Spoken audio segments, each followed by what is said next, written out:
Assalamualaikum warahmatullahi wabarakatuh. Perkenalkan, nama saya Nadine Syahira dengan NIM 230401022 akan mereview kembali video mengenai proses perluasan Islam secara singkat. Proses penyebaran Islam. Jadi, kota Mekah menjadi bagian terpenting dalam proses Islamisasi di wilayah Arab. Begitu juga dengan kota Madinah. Wilayah ini sampai sekarang menjadi wilayah terpenting dalam agama Islam. Jadi, sekitar abad 18 sampai 18 atau awal abad 20 itu menjadi kota Madinah menjadi sangat penting dalam memajukan kembali umat Islam yang sedang terpuruk, yaitu sekitar abad 16, 10 sampai 18 Masehi. Jadi Nabi Muhammad SAW ketika hijrah ke Madinah itu tidak menggunakan jalur umum, tetapi jalur yang berbeda agar bisa selamat sampai ke kota Madinah. Muslim ada pepatah mengatakan, "Put a passenger expansion in the time of Muhammad before Rashidun ellipse." Kutipan ini menjelaskan bagaimana penyebaran Islam dilakukan oleh masa Nabi Muhammad SAW yang awalnya dari kota Madinah kemudian menyebar ke beberapa wilayah seperti Afrika, Persia, dan Eropa Timur. Jadi pada masa Bani Umayyah, wilayah Timur Tengah ini bisa menjadi wilayah yang ditakutkan dari umat Islam. Mungkin masih banyak masyarakatnya yang belum memeluk Islam, tapi secara kewilayahan sudah sangat luas, yaitu terdiri dari timur sampai barat. Ada dari wilayah Afghanistan atau berbatasan dengan Cina sampai ke wilayah Afrika Utara. Jadi kita ketahui ketika Nabi Muhammad SAW sudah memiliki pengaruh yang luas terutama di Madinah, maka kemudian beliau memperluas wilayah-wilayah kekuasaannya. Ada beberapa tahapan tentang perluasan persebaran Islam pada masa Nabi. Tahap pertama yaitu Nubia. Jadi pada masa sahabat, wilayah Persia mulai banyak dikuasai. Dan pada masa Utsman pun secara kewilayahan sudah sampai ke wilayah Eropa. Sehingga pada masa Utsmanilah terbentuk armada laut yang sangat kuat. Kemudian pembebasan dilakukan oleh Nabi Muhammad dan para sahabat terhadap perluasan wilayah. Jadi dalam perluasan wilayah kita tuh harus membedakan antara ekspansi yang dibuat oleh orang Eropa, yaitu terkait dengan isu yang lebih ke hal-hal negatif. Padahal pada pernyataan penyebaran itu dilarikan tidak dilakukan semua karena ingin memperluas wilayah, tapi ada faktor lain. Jadi salah satunya memberantas pemimpin yang zalim yang kemudian dia ditaklukkan dan wilayahnya dikuasai. Dan itu pun permintaan dari masyarakat setempat. Ini adalah beberapa wilayah yang cukup luas kekuasaannya yang dikuasai oleh pasukan Nabi. Sampai ke masa Ali bin Abi Thalib, dan disitulah kemudian terjadi konflik. Tapi setelah hal itu terjadi, wilayah Islam semakin meluas dan perbatasan wilayah di sana. Kemudian selanjutnya, bagaimana konsep penyebaran yang dilakukan oleh Nabi Muhammad SAW.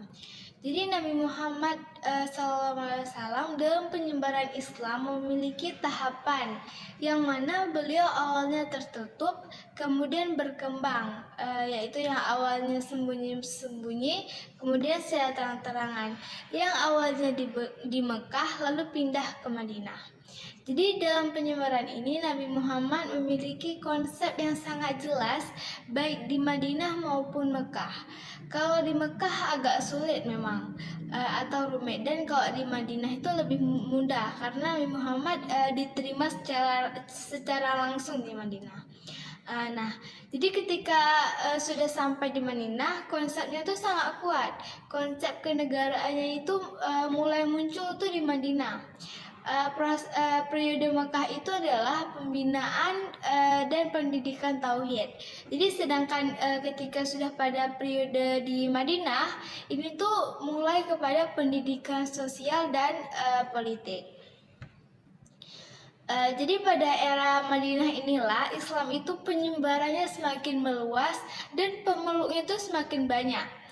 Dan di Madinah ini pun Nabi Muhammad diterima dengan baik. Dan di Madinah ini pun dikenal dengan konsep negara Islam. Nah, jadi ketika pada periode Mekah ini, dakwah yang dilakukan secara sembunyi-sembunyi, kemudian baru secara terang-terangan. Dan orang yang pertama masuk Islam itu dinamakan dengan As-Sabihul Awwalin. Dalam salah satu hadis ada dikatakan bahwasanya kata dari As-Sabitul Awwalin ini adalah para penghuni surga. Dalam proses dakwah ini banyak lingkungan yang dialami oleh Nabi. Jadi hal yang dilakukan oleh Nabi dan pengikutnya salah satunya adalah pergi ke Ethiopia. Mereka pergi ke Ethiopia itu untuk menyelamatkan diri, kemudian juga hijrah ke Madinah. Kemudian pada masa Abu Bakar ini sudah membentuk sebuah pasukan yang memang khusus dilakukan dalam proses Islamisasi ke wilayah timur, yang di sana memang banyak sekali pemberontak. Ada yang murtad, ada juga yang mengaku sebagai nabi. Seperti yang kita ketahui, bahwasannya Abu Bakar memerintah tuh tidak terlalu lama. Kemudian wilayah-wilayahnya itu wilayah yang dikuasai oleh Abu Bakar yaitu seperti Suriah dan Persia. Pada masa Umar ini, beliau melanjutkan perluasan Islam ke Persia dan Bizantium, dan terutama di bagian utara. Di daerah Syria, lalu wilayah tersebut dikuasai oleh Umar, kemudian di setiap wilayahnya itu diberikan pemimpin yang kemudian dikenal dengan provinsi-provinsi, gubernur atau orang-orang kepercayaan. Jadi berikut adalah beberapa perluasan wilayah yang dilakukan oleh Umar, yaitu meliputi Persia, Iran, Syiraz, Damaskus, Lebanon, Yordan, Israel, dan Mesir. Berikutnya ada perluasan wilayah yang dilakukan oleh Utsman. Beliau adalah orang pertama yang membentuk armada laut yang dikuasainya itu sampai ke wilayah Armenia yang saat ini sedang konflik antara Armenia dan Azerbaijan, sampai ke wilayah Rusia, Eropa Timur, Siprus dekat Italia, mereka ke wilayah Turki, dan sudah jauh ke wilayah Aljazair, Maroko yang pada akhirnya dikuasai. Dan pada masa itu wilayah ini sudah dikuasai oleh Utsman. Kemudian pada masa perluasan wilayah itu mandek karena terjadi pergolakan internal. Tapi setelah itu perluasan Islam setelah masa Ali sangat luas perluasannya. Baik, sekian yang dapat saya sampaikan. Apabila ada kekurangan atau kelebihan kata, saya mohon maaf.